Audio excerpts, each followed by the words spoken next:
प्यारे बच्चों, कक्षा 7 की संस्कृत में आज आपका स्वागत है। आज की हम इस कक्षा में आपको लंग लकार पढ़ाएंगे।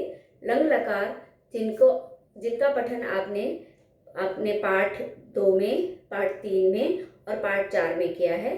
तो एक एक पुरुष के साथ कैसे हमारा लंग लकार लगता है, ये आपको ध्यान रखना पड़ेगा। लंग लकार क्या है, आपको मैंने आप जब पाठ पढ़ाए थे तब भी समझाया था। लंग लकार का अर्थ होता है भूतकाल, अर्थात जब लकार को हम बीती हुई समय के बारे में हमें ज्ञात कराए, वह लंग लकार है, भूतकाल है। तो आज हम बताएंगे कि धातु मतलब क्रिया का मूल रूप, और जब क्रिया के मूल रूप में हम परिवर्तन लाते हैं तो वह क्या हो जाती है, हमारा वो बन जाता है, धातु रूप बन जाते हैं। तो इस तरीके से आज हम इस कक्षा में पढ़ेंगे धातु के बारे में। धातु यानी कि हमारी क्रियाएं जब हम किसी भी संज्ञा शब्द और सर्वनाम शब्दों के साथ लगाते हैं। तो आप देखिए यहाँ पर है गम धातु। गम का मतलब होता है जाना। गम का मतलब क्या है, जाना। गम धातु का जब हम रूप परिवर्तन करते हैं, इसको हम धातु रूप में लिखते हैं, तो वह गम से गच्छ हो जाता है। तो हम गच्छ धातु का रूप हम बनाते हैं। तो यहाँ आपको मैं बता रही हूँ कि प्रथम पुरुष कौन कौन से होते हैं, ये आपको मैंने बताया था। प्रथम पुरुष होते हैं सह, सा। सह होता है पुल्लिंग में, सा होता है स्त्रीलिंग में, और ये इसका मतलब होता है वह। यह को हम क्या कहेंगे, एषः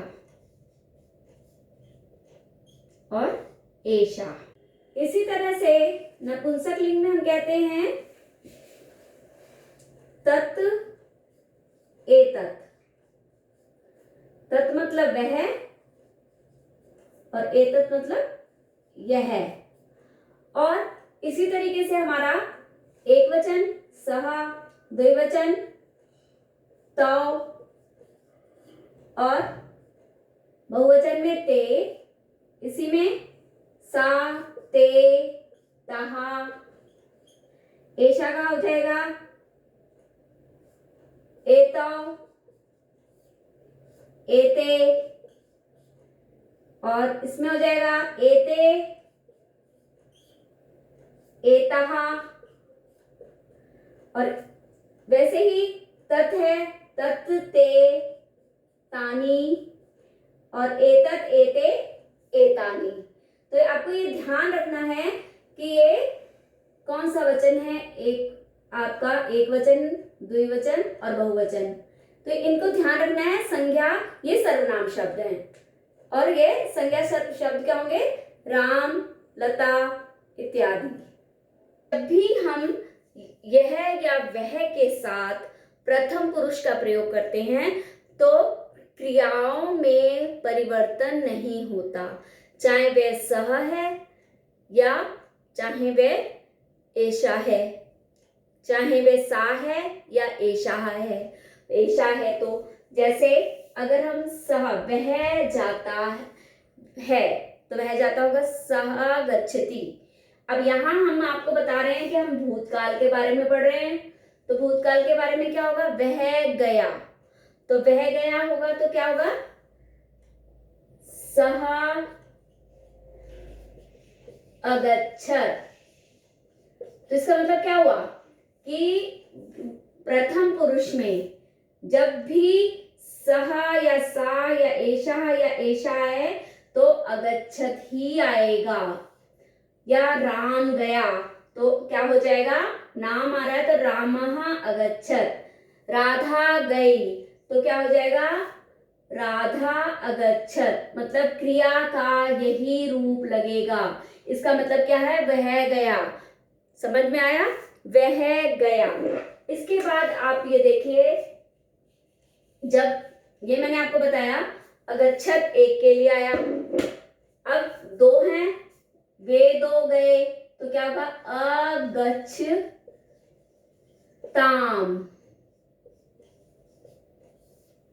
अगच्छताम। और वे सब गए तो अगच्छन।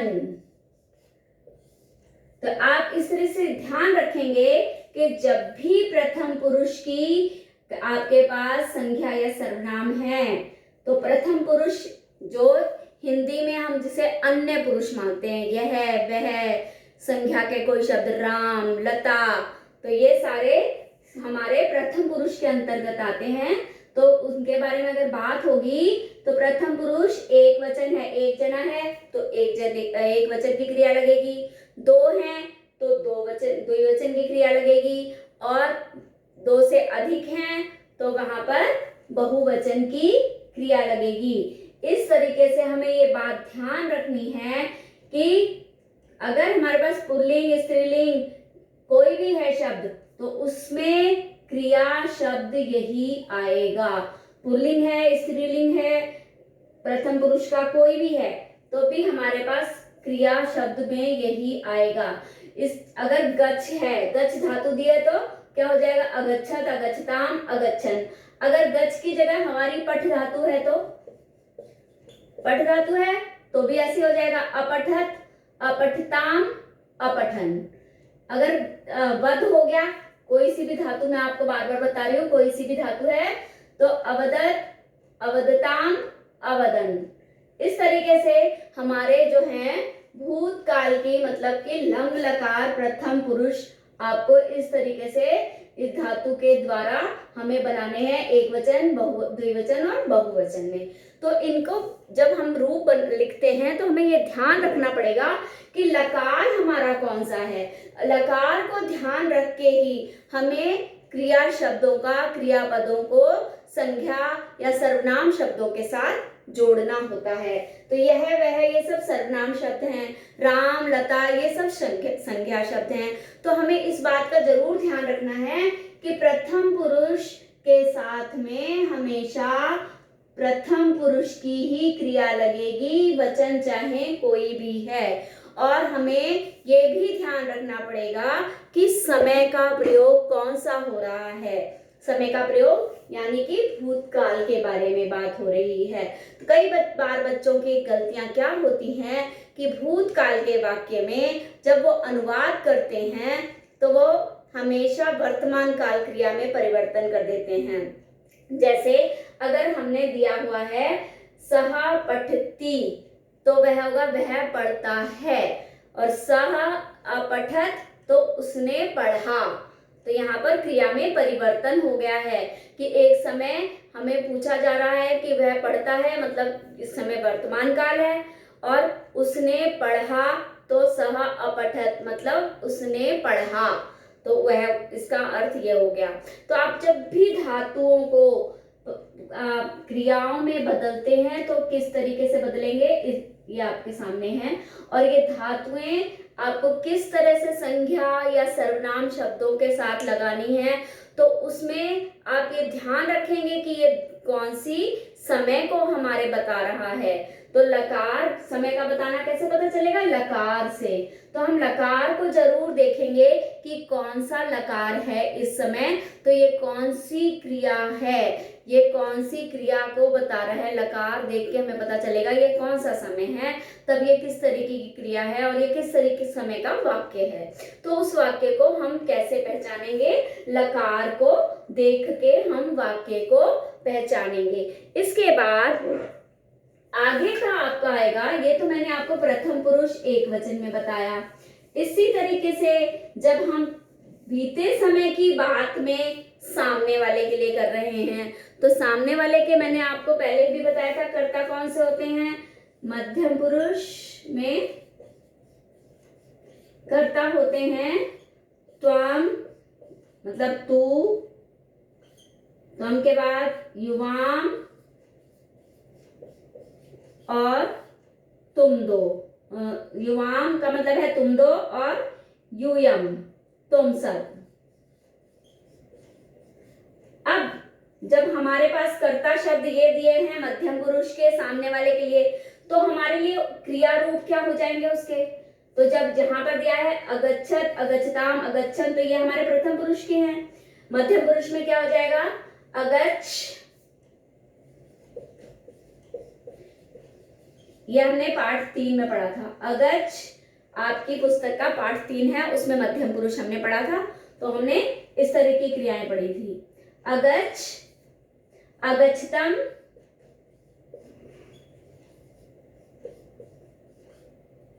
अगच्छत। तो यहां पर देखिए, यहां बताया त्वम के साथ आएगा अगच्छ, त्वम अगच्छ, तुम गए। युवाम अगच्छतम, तुम दो गए। यूयम अगच्छत, तुम सब गए। तो यहां ध्यान रखना है कि मध्यम पुरुष के कर्ता क्या होते हैं? मध्यम पुरुष के कर्ता होते हैं त्वम, युवाम, यूयम।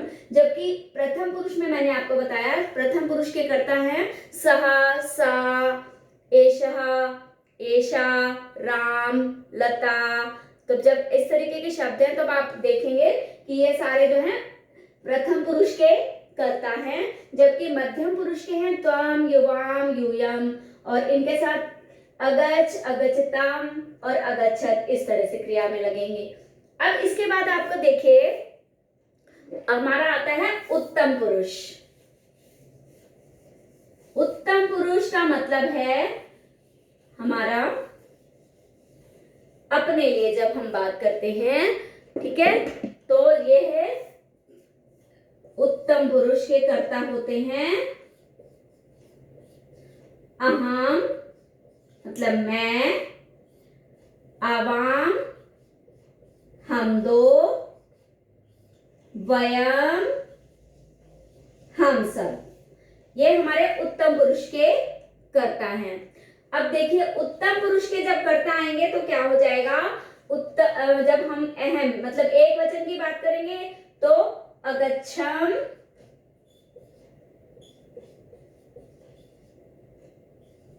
अगच्छाव,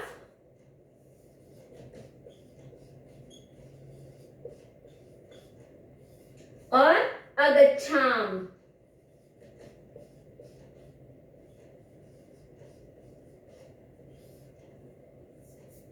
अहम के साथ अगच्छम, आवाम के साथ अगच्छाव, वयम के साथ अगच्छाम। इसका मतलब क्या हुआ? मैं गया अगच्छम, हम दो गए अगच्छाव, आवाम अगच्छाव, हम सब गए, वयम अगच्छाम, हम सब गए। तो यहाँ ये याद रखना है कि जब हमारे भूतकाल की क्रिया है उसे हम लंग लकार बोलते हैं, और लंग लकार का धातु रूप, आप कोई भी धातु होगी उसका जब हम रूप बनाएंगे तो हमें ये ध्यान रखना है कि प्रथम पुरुष में क्या आएगा? प्रथम पुरुष का एक वचन होगा अगच्छतम, अगच्छताम, अगच्छन। मध्यम पुरुष में अगच्छ, अगच्छतम, अगच्छत, और उत्तम पुरुष में अगच्छम, अगच्छाव, अगच्छाम। इस तरीके से तीनों वचनों को आपको ध्यान रखना है कि ये कौन सा काल है। जब लंग लकार के बारे में पढ़ते हैं तो लंग लकार का भी ध्यान रखना है। आपने शुरू से अभी तक लट लकार मतलब वर्तमान काल, लट लकार होता है ऐसे, देखिए लट लकार, तो ये होता है वर्तमान काल।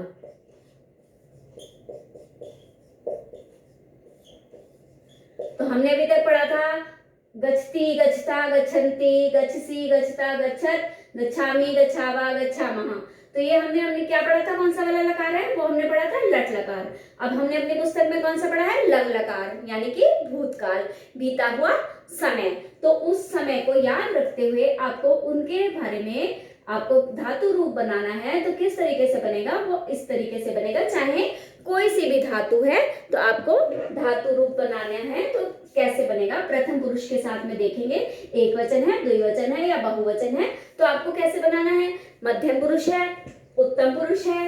मध्यम पुरुष में आपने देखना है कि एक वचन, द्विवचन और बहुवचन की कैसे बनाएंगे। उत्तम पुरुष है तो आपको उसका भी एक वचन, द्विवचन और बहुवचन याद रखना पड़ेगा। जैसे एक वचन, द्विवचन, बहुवचन। इसमें बताया था मैंने त्वम, युवाम, यूयम। यहाँ भी मैंने आपको बताया था, ठीक है। तो यहाँ हमने क्या बताया था, सहा, तौ, ते।